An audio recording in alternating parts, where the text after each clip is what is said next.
নমস্কার সবাইকে, আপনারা দেখছেন স্মার্ট নলেজ ইউটিউব চ্যানেল। তো বন্ধুরা, এই ওবিসি সংক্রান্ত মামলার জন্য ডব্লিউপি এক্সামিনেশন এবং কেপি এক্সামিনেশন এবং নতুন নিয়োগের বিজ্ঞপ্তি রাজ্যে প্রকাশিত হবে কিনা এবং পিএসসির যতগুলো পেন্ডিং রিক্রুটমেন্ট রয়েছে এক্সামিনেশন হবে কিনা, ক্লার্কশিপ এক্সামিনেশন, মিসলেনিয়াস এক্সামিনেশন কি পিছ হবে, তো সমস্ত তথ্য আপনারা এই ভিডিওতে পাবেন।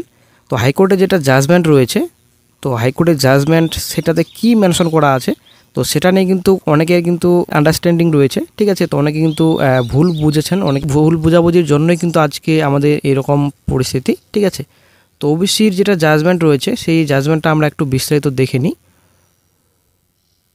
আপনারা অনেক দেখতে পাচ্ছেন অফিসিয়াল যেটা জাজমেন্ট রয়েছে। তো প্রথমে যেটা আপনি বলা হচ্ছে, the services of citizens from the 77 classes and 37 classes added in the exercise of section 16 struck down above, who are already in the service of the state or have already availed the benefit of reservation or have succeeded in any selection process in the state shall not be affected by the reason of this judgment। তো এখানে কি বলা হয়েছে, তো প্রথমে যেটা আপনার একটা পয়েন্ট রয়েছে যে আপনাদের রয়েছে হু আর অলরেডি ইন দ্য সার্ভিস, তো বর্তমানে যারা কর্মরত রয়েছেন স্টেটে, ঠিক আছে, তো কোনো রকম এফেক্ট পড়বে না। Then have already availed the benefit of reservation, তো বর্তমানে রিজার্ভেশনে যারা অলরেডি বেনিফিট পেয়ে গেছে তো কোনো রকম প্রবলেম হবে না, ঠিক আছে। দেন আপনাদের একটা যেটা পয়েন্ট রয়েছে have succeeded in any selection process in the state, তো যেটা এই পয়েন্টটা কিন্তু সবথেকে গুরুত্বপূর্ণ যে সিলেকশন প্রসেস সাকসেস রয়েছে, সফল হয়ে গেছে, ঠিক আছে, সেটা কিন্তু কোনো রকম এফেক্ট পড়বে না, ঠিক আছে, জাজমেন্টে সেটা কিন্তু ক্লিয়ার বলা হচ্ছে। এটা নিয়ে কিন্তু সবথেকে গন্ডগোল। তো এটা শুধু না, আরও রয়েছে, আমরা একটু দেখে নিই বিস্তারিত। তো 3 নম্বর যেটা পয়েন্ট রয়েছে, he assures this court that he would take all necessary steps and ensure that no further steps are taken by the departments of the state towards initiation of any selection process incorporating categories which have been struck down by the judgment date। এখানে দেওয়া রয়েছে judgement date. তো এখানে সমস্ত তথ্য clear বলা হয়েছে, যেটা এর আগে শুনানি যেদিন হয়েছিল সেই শুনানির দিন কিন্তু সিএসসি কিন্তু বলেছিলেন, যেটা অর্ডার কপি আপনারা অনেক দেখতে পাচ্ছেন, এখানে সমস্ত তথ্য রয়েছে। কোঅপারেটিভ সার্ভিস কমিশনের যেটা একটা রিকোয়ার্ড নোটিফিকেশন ছিল GO/25/01/25, তো সেটা কিন্তু ক্লোজ করা হয়েছে, আশা করি আপনারা সকলে জানেন। সেটাকে স্থগিত রাখা হয়েছে বর্তমানে, যেটা আপনাদের আনটিল ফার্দার অর্ডারস, ঠিক আছে। তো আশা করি আপনারা সকলেই জানেন যে পিএসসির বিরুদ্ধে কিন্তু কেস করা হয়েছে, ঠিক আছে, এবং সিএস চিফ সেক্রেটারির বিরুদ্ধে কিন্তু কেস করা হয়েছে। তো এবং পিএসসির যে রিকোয়ার্ড নোটিফিকেশনের এক্সামিনেশন রয়েছে হবে কি না সেই বিষয়ে প্রশ্ন করা হয়েছিল, যিনি কেস করেছেন আপনারা অনেক দেখতে পাচ্ছেন। পিএসসি মিসেলিনিয়াস সার্ভিস আর ক্লার্কশিপ পরীক্ষার বিজ্ঞপ্তি দেয় 2023 সালে, যার প্রিলিমিনারি পার্ট 1 পরীক্ষা হয় 2024 সালের সেপ্টেম্বর ও নভেম্বর মাসে যথাক্রমে। এক্সাম ক্যালেন্ডার অনুযায়ী এই দুটো পরীক্ষা মেন এবং পার্ট 2 পরীক্ষা মে 25 ও জুন মাসে 2025-এ, ঠিক আছে। তো এই পরীক্ষাগুলোর কি কোনো প্রভাব পড়বে একজন জিজ্ঞাসা করেছিলেন, ঠিক আছে। তো সেটা কিন্তু প্রফেসর মৈত্র স্যার কিন্তু উত্তর দিয়েছেন যে অবশ্যই পড়বে। কিন্তু বন্ধুরা, পিএসসির প্রাক্তন স্যার, তো আশা করি আপনারা সকলে জানেন ইউটিউবের চ্যানেল রয়েছে, উনি কিন্তু পরিষ্কার বলছেন, আমরা একটু বিস্তারিত দেখে নিই। তো তার আগে বন্ধুরা, যেটা প্রফেসর স্যার হাইকোর্টে কেস করেছে আপনারা অনেক দেখতে পাচ্ছেন, হাইকোর্টের চিফ সেক্রেটারি মুচলেখা সত্ত্বেও বাতিল ওবিসি ক্যাটাগরি দিয়ে নিয়োগ প্রক্রিয়া চালিয়ে যাওয়ার জন্য আজ পাবলিক সার্ভিস কমিশন আর চিফ সেক্রেটারির বিরুদ্ধে হাইকোর্টে আদালত অবমাননার মামলা দায়ের করলাম। তো উনি কিন্তু মামলা করেছেন, ঠিক আছে। তো আগামী 2 তারিখে কিন্তু শুনানি রয়েছে, তো অবশ্যই সম্পূর্ণ তথ্য আপনারা আগামী 2 তারিখে আপনারা পাবেন। তো চলে আসছি নেক্সটে। তো স্যারকে একজন জিজ্ঞাসা করেছেন, মাননীয় স্যার, পিএসসি কোর্ট রায় মেনে রেজাল্ট প্রকাশ করছে না, এই মর্মে আজ কলকাতা হাইকোর্টে আবারও এক জনৈক ব্যক্তির কেস দায়ের করেছে। স্যার, আমাদের চিন্তার বিষয় হলো 2 দিন আগে আপনি জানিয়েছেন মিসেলিনিয়াস ক্লার্কশিপ পরীক্ষার ওবিসি প্রভাব পড়বে না। স্যার, এই আজকের ওবিসি কেসের পরে মিসেলিনিয়াস ক্লার্কের মেন পরীক্ষা নিতে কোনো সমস্যা হবে না তো ওবিসি কারণে? তো একজন জিজ্ঞাসা করেছেন। স্যার রিপ্লাই কি দিয়েছেন আপনারা অনেক দেখতে পাচ্ছেন, অনগোয়িং রিক্রুটমেন্ট প্রসেসে কোর্টের কোনো বাধা নেই, কাজে ক্যান্ডিডেটদের অনুরোধ করছি হয়তো প্যানিক হবেন না, কেস কেউ করতেই পারেন, তার শুনানি হতে দিন, মানহানি মামলা আদৌ গ্রাহ্য হয় কি না দেখুন। এবার একটা পয়েন্ট দেখুন, প্রফেসর স্যার কিন্তু দেখতে পাচ্ছেন পোস্ট করেছেন একদিন আগে, তো তো একটা রাজ্য সরকার কতটা নির্লজ্জ হলে আদালতে চিফ সেক্রেটারি মুচলেখার পরেও বাতিল কোটায় নিয়োগের বিজ্ঞাপন দিতে পারে, সেটা পাবলিক সার্ভিস কমিশনের বিজ্ঞপ্তিতে স্পষ্ট। এবার আরেকটি মজার জিনিস দেখাই। প্রিলিমিনারি পরীক্ষা দেওয়ার পরে কাস্ট পরিবর্তনের সুযোগ করে দিয়েছে রাজ্য পুলিশ। মানে কোনো ব্যক্তি একটা কাস্টের হয়ে প্রিলিমিনারি আর অন্য কাস্টের হয়ে পরবর্তী ধাপের পরীক্ষা দিতে পারবে। তো অবশ্যই বন্ধুরা নিজের মতামত অবশ্যই কমেন্ট বক্সে জানাবেন, ঠিক আছে। তো এখানে দেখতে পাচ্ছেন আপনারা অন স্ক্রিনে যেখানে বলা হয়েছে all the candidates who have appeared preliminary examination. তো প্রিলিমিনারি এক্সামিনেশন কিন্তু হয়ে গেছে। তারপরে যেটা একটা মেন পয়েন্ট রয়েছে, for change in caste category and or community modification of personal data. তো পার্সোনাল ডাটা আপনারা মডিফিকেশন করতে পারবেন, আপনারা ক্যাটাগরিও চেঞ্জ করতে পারবেন। Request for modification of personal data other than modification of caste category, এখানে কিন্তু সমস্ত তথ্য বলা হয়েছে। এটা কিন্তু নোটিফিকেশন আপনারা দেখতে পাচ্ছেন 24-25 এখানে দেওয়া রয়েছে। এখানে কিন্তু সাব ইন্সপেক্টর আর্মব্রাঞ্চ এবং সার্জেন্ট কলকাতা পুলিশ 2023 এখানে দেওয়া রয়েছে। নোটিফিকেশন নাম্বার এখানে দেওয়া রয়েছে, ঠিক আছে। দেন এবার চলে আসছি নেক্সটে। এখানে কিন্তু 163 কমেন্টস রয়েছে।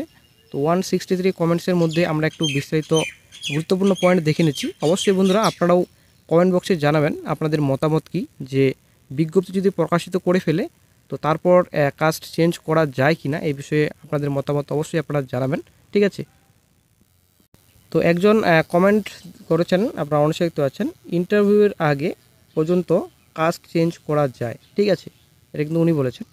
দেন আরও রিপ্লাই কি বলেছে আমি দেখি, আমরা একটু রিপ্লাই দিয়েছেন, কোথায় আছে, তবে তো কম নম্বর হলে কাস্ট পরিবর্তন করলে হয়ে যাবে নাকি। তারপর আরেকজন কমেন্ট করেছেন, রিপ্লাই দিয়েছেন, এরকমই হয়েছিল গতবারে লেডি কনস্টেবলে। তো তারপর কম নম্বর পেয়ে আবার ইডাব্লিউএস শো করিয়ে সে সিলেক্টেড এখন সে জব করছে। দেন আরেকজন কমেন্ট করেছেন, এমন নিয়ম সত্যি কি আছে জানা নেই, যদি তাই হতো একটা রাজ্য তো নিজের মতো সংবিধান তৈরি করতেই পারে, যদি তাদের নিজের মতো নিয়ম করিয়ে সিভিক রিজার্ভেশন দিতে পারে আরও অন্যান্য রিজার্ভেশন। তো তারপর রিপ্লাই দিয়েছেন, সে ইউআর কাট অফ ক্লিয়ার করেনি প্রথমে, তারপর সে ইডাব্লিউএস শো করায়, এগুলো জোর যার মুলুক তার সব, যখন খুশি পারছে কাস্ট চেঞ্জ করছে। কিন্তু একজন কমেন্ট করেছেন, আপনারা অনেক দেখতে পাচ্ছেন, আপনি কেন ভুলভাল পোস্ট করে মানুষের মনে বিভ্রান্ত করছেন, এটা ওবিসি ক্যান্সেল হওয়ার আগের নাকি ফ্রিনেট, আচ্ছা যাই বলুক, ফেসবুক চলছে যাই পোস্ট করছেন নাকি। তো তারপর একজন রিপ্লাই কি দিয়েছেন, তো বলেছেন, ভাই তোর মানসিক সুস্থতা কামনা করি, তুই একজন উকিলকে আইন শেখাচ্ছিস, তাও কাকে না, যিনি ওবিসি কেসের অর্ডার বার করিয়ে এনেছেন।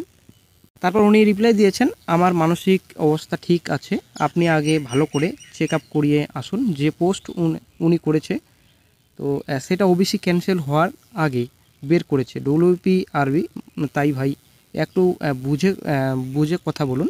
আর হ্যাঁ, আমি ওনাকে লস শেখাচ্ছি না, উনি ভুলভাল পোস্ট করেছে সেটা বলছি, পোস্টটা পরে কমেন্টটা করেন, ঠিক আছে।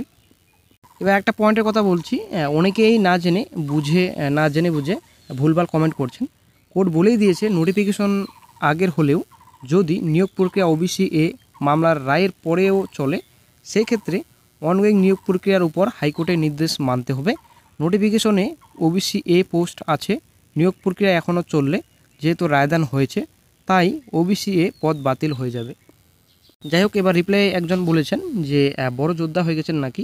আপনাকে একটা উদাহরণ দিই, ধরুন WBCS 2022 প্রিলিমস এক্সামিনেশন একজন ওবিসি ক্যান্ডিডেট দিয়ে দিল, তো তার রেজাল্টও দিল ওবিসি হিসেবে, সেটা ওবিসি রায় ঘোষণা এর আগে। তারপর মেন্স হলো WBC রায়দানের পর, তার মানে তার কাস্ট চেঞ্জ হয়ে যাবে, মানে পিলি দেবে এক কাস্টে আর মেন্স দেবে অন্য হিসেবে, মেন্সের রেজাল্ট অন্য কাস্ট হয়ে হবে হাইকোর্টের রায় অনুযায়ী, এটা হতে পারে, জাজমেন্টে ক্লিয়ারিটি নেই। তারপর উনি রিপ্লাই দিয়েছেন, হ্যাঁ হবে, তাকে ফাইনাল মেরিট লিস্টে জেনারেল হিসেবে ধরে নেওয়া হবে, তার ওবিসি এ কোটা বাতিল হয়ে যাবে। যদি বুঝতে অসুবিধা হয় দেখে নিন সরাসরি, যদিও এই লিঙ্কটি দেওয়া থাকবে ডেসক্রিপশন বক্সে, অথবা এই ভিডিওটি অ্যাড করা হবে এই ভিডিওর সঙ্গে, ঠিক আছে, অবশ্যই আপনারা দেখে নেবেন। Everyone. But so far as the NEET is concerned, notification was issued prior to the delivery of the judgment. Does it matter? Prior to the delivery. The examination maybe have been held prior to the judgment, Yes, but the admission is happening after the judgment. yes, certainly. meaningless. The consequences will definitely be covered. এই ক্লাসটা না হলে এই apply হয়। So, তো বন্ধুরা একটা কথা ক্লিয়ার বলে দিচ্ছি, বর্তমানে যা পরিস্থিতি রাজ্যে রিক্রুটমেন্ট প্রসেস আশা করি আর এগোবে না মনে হয়। তো কেস আর কেস, শুধু রাজ্যে সব জায়গায় কেস আর কেস, সব রিক্রুটমেন্ট নোটিফিকেশনই কেস, যেহেতু ওবিসি ঝঞ্ঝাটটাই বর্তমানে কেস, ঠিক আছে। ওবিসি মামলাটা যেহেতু এখন যা পরিস্থিতি রয়েছে, তো সেটার উপর তো কেস তো অলরেডি চলছে, সেটার উপর আবার কেস, ঠিক আছে। তো আশা করি যা পরিস্থিতি রাজ্যে কি হবে সেটা আর বলে বোঝাতে পারছি না আপনাদের, যদিও আপনারা সব কিছুই জানেন, সব কিছুই বোঝেন, এবং কাউকে ডিমোটিভেট আমি করতে চাইছি না। অনেকেই বলবেন যে আমি ফালতু শুধুমাত্র মোটিভেট করতে চাইছি, এবং পরীক্ষা হবে কি পরীক্ষা সম্পূর্ণ পরীক্ষা হবে, অবশ্যই কোনো ম্যাটার করবে না। তবে যাই হোক, আমি কোনো কিছু এই বিষয়ে বলতে চাইছি না। পরীক্ষা হলে সবথেকে বেটার হয়, সকল চাকরি প্রার্থীদের সবথেকে বেটার।